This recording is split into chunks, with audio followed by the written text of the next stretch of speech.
I'm tired of waiting for a Splatoon 3 Direct and Global Testfire, so I'm announcing them myself. As Splat 3's release date approaches, the hot topic on many people's minds is when we'll get more substantial news. Let's be honest, Splatoon fans have been eating well recently with official Twitter announcements nearly every other day, but the smaller tidbits of new information can only carry us so far. Sometime between now and September 9th, Nintendo is going to need to drop a big trailer, and along with it a Testfire, to pull in more interest outside of the core audience. And that's where I come in.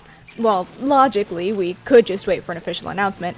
Why take the long route when I could analyze past advertisement schedules for Splatoon and propose estimated dates myself? So without further ado, let's jump into the research. First up is taking a look at marketing timelines for past Splatoon games, logically starting with Splatoon 1. It was announced at E3 2014, uploaded to YouTube on June 10th. From this point, it released in May of 2015, less than a year later. In between these points in time, two main trailers released. One was the Hero Mode trailer, and the other a Splatoon Direct. There was technically a third ad released a week before release date, but, Splatoon's the game, only on Wii U. Make a mess is what you gotta do. You can splat the wall, splat the floor, splat each other, splat some more. yeah, we don't talk about that one. The Hero Mode trailer dropped first, in November 2014, containing a collection of footage from the single-player campaign. It didn't have as much in way of actual stated information. Rather, it was more of an assortment of gameplay clips and official art for viewers to get a feel for how the mode would play out. Then, on May 7th of 2015, only a couple of weeks before Splatoon's launch, the Splatoon game overview was released. This contained over half an hour of information about the game in the Squid Research Lab format, ranging from different game modes to post-launch DLC to, most importantly for this video, an announcement for a global Testfire. This free demo would be available for 3 hours over the span of May 8th and 9th.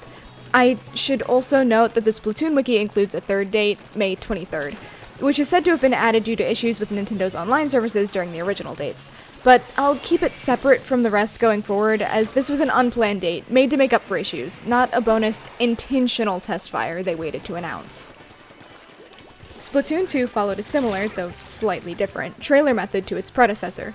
It was announced on January 12, 2017, and released on July 21st of the same year. This left barely 6 months of time between the two dates.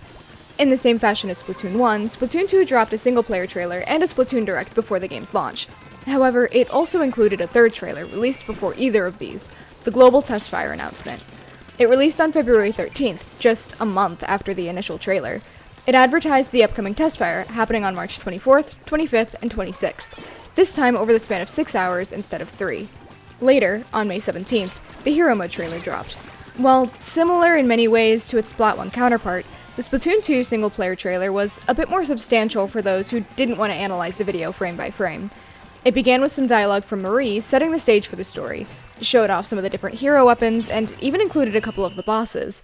While still primarily short clips of gameplay set to music, it had a bit more to show for itself. Then the Splatoon Direct released on July 6th. While bearing a striking resemblance in form to the original Direct, the announcement for the Global Testfire was instead replaced with a Splatfest announcement, one that would take place before the game dropped. This would be shorter than a normal Splatfest, lasting 4 hours instead of a weekend, but ran on July 15th, a week before Splatoon 2 would come out. This leads us back to Splatoon 3, which means now we're at the fun part. Math, analyzing context, and a lot of guessing. Splatoon 1 and 2's advertisement methods were similar, meaning we can most likely extrapolate their patterns onto Splatoon 3 to guess when bigger information will drop. However, it's important to note the differing context between the games. Splatoon 1 was advertised as a game Nintendo wasn't sure would succeed. This likely explains the short Testfire times, in addition to other aspects. In addition, Splatoon 2 was incredibly rushed. It released only 2 years after the first installment in the series, with an incredibly cramped period of time between announcement and release. In contrast, Splatoon 3 is an entry to a now successful franchise, separating it from Splatoon 1, with over twice the amount of time between games than Splatoon 1 and 2. While development likely did not pick up until later, as Splatoon 2 had a long period of patches and DLC releases, the longer working time shows in the game already. Splat 3 was announced in February of 2021, and will release in September. That's over an 18-month gap. That's 150% the amount of time Splatoon 1 had, and 3 times the wait Splatoon 2 received. This means Splat 3 will likely take its advertisement schedule slower, allowing for more room to breathe. Splatoon 3 has already followed a different set of marketing tactics than the first two games, at least in smaller areas. Particularly, Splatoon 3 had a dedicated trailer to announce the release date. This was presented less in a highly edited fashion and instead turned towards a spectator view of a turf war match, with the September 9th date shown after the victory screen. This isn't too important to note. Rather, it serves as a basis for the argument that Splatoon 3 doesn't need to follow the exact same formula as its predecessors. With that being said, many of Splatoon 3's trailers have paid homage to their origins. The Hero Mode trailer, in particular, closely mirrors the trailer for Splatoon 1, cutting from a regular turf war match into panning shots of Octarians. Their editing styles are both very fast-paced, with quick images overlaying gameplay for mere instants and keeping the action up. Splatoon 3 likely wants to capitalize on Splatoon 1 nostalgia and call back to its roots. The question is, how far does said replication reach? Nintendo's marketing tactics are sketchy at best, and while Splatoon 1's advertisement methods were, let's say, a product of their time, to put it nicely, many wouldn't put it past the company to duplicate their mistakes. I, however, have faith in Splatoon 3's marketing. The team has learned a lot over the past 2 games, and I believe they'll capitalize on the memories of Splatoon 1 and the experience they gained from Splatoon 2, while using the elongated development time to their advantage. Which leads me to my predictions, beginning with the Splatoon Direct. Both Directs have historically been very close to launch, each only a couple of weeks before their respective games dropped. I think Splatoon 3 will be similar. However, the elongated 18 months will allow for a bit more time between the Direct and release. Since Nintendo likes to have the Direct close to when the game becomes publicly available, I don't think the presentation will be pushed too early. Rather, I'm going to estimate the Splatoon Direct will be about 1 month before launch, in August.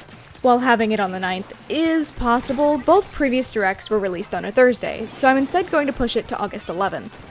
This is where most information regarding kits, new weapons, and general gameplay will release, in addition to new information on ranked modes and quality of life changes, or consistencies, regarding gear, Splatfests, and pretty much everything else. I think announcing an early Splatfest would do well here, taking place maybe a week before launch. This, however, is the result of a key point, or lack thereof, in this Direct, which leads me to my next trailer date estimate, a ranked mode teaser trailer and global test fire announcement. Yes, I said a teaser trailer specifically for a new mode. Previously, ranked modes were advertised in Splatoon Directs, and this is where I'm going out on my gut instincts and breaking the game's past patterns, so take it with a grain of salt if you will. Splatoon 3 being on the same console as the series' last entry means it needs to make itself distinct and give people a reason to buy it over Splatoon 2. Currently, it's really only doing a good job of that for pre-existing fans, making changes that aren't really noticeable to someone unfamiliar with the series. If big new features are withheld until merely a month before release in the 18 months of marketing, the vast majority of potential players would have already given up interest on the game.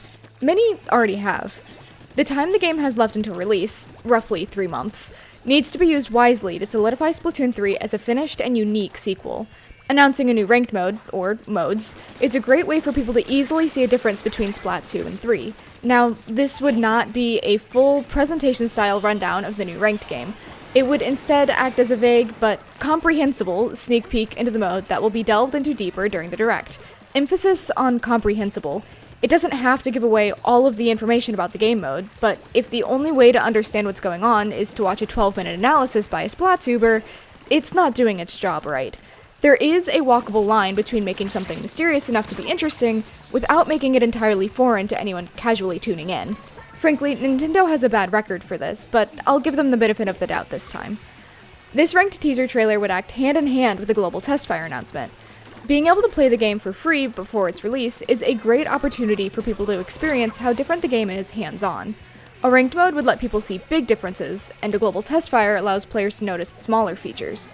While Splatoon 1's test fire felt more like a call for people to please play the game, we want to succeed, Splatoon 2's, and now hopefully 3's, are more so for garnering interest in that game specifically, as opposed to their past entries. For this reason, I think the new ranked mode and test fire should be announced in the same trailer. With the now limited amount of time until release, another substantial trailer could do wonders for the game's advertising, as opposed to the current trend of smaller Twitter announcements about gear brands and game screenshots. Looking at Splatoon 2's test fire that happened a few months before the game's release, I think this announcement trailer should be soon. I propose this trailer will drop at the end of June, let's say Saturday the 25th.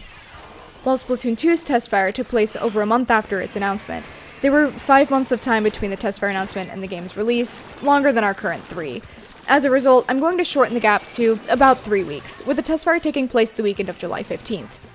While if I were solely extrapolating on the pattern of Splatoon 1's 3 hours of test fire playtime and Splatoon 2's 6, I would say this test fire would have 9 different time slots. I think that's unrealistic. The goal of the slots is to allow for people in different time zones to play the game, and I think 6 does that just fine. I do, however, think it's reasonable that this test fire could have up to 7 slots available. The current 6 hours across 3 days format distributes 1 hour to Friday, 3 to Saturday, and 2 to Sunday. Adding in an extra hour on Friday as a little bit of a cushion to people who may be busy the other days but can't make the only slot on Friday is a reasonable addition without going overboard. And there you have it, my proposed dates for the big Splatoon events coming up. I think we'll be consistently getting small information via Twitter for at least another month or so, though it might die down once the test fire and direct are announced. I tried to strike a balance between following the patterns Nintendo has used in the past, along with making changes I think would both be good for the series and interesting to propose, so let me know what you think. Also, to those who watched my last video, what do you think of the different editing format I used? I finally got my hands on a capture card so I can gather background footage, and would like to know if y'all prefer me talking over gameplay or editing over official art and trailers. My next video will be in this style, as I think it fits the topic well, but the ideas I have going forward could go either way, so I want to know how you all feel. Anyways, that's all. Subscribe if you want to see more, and I'll see y'all later.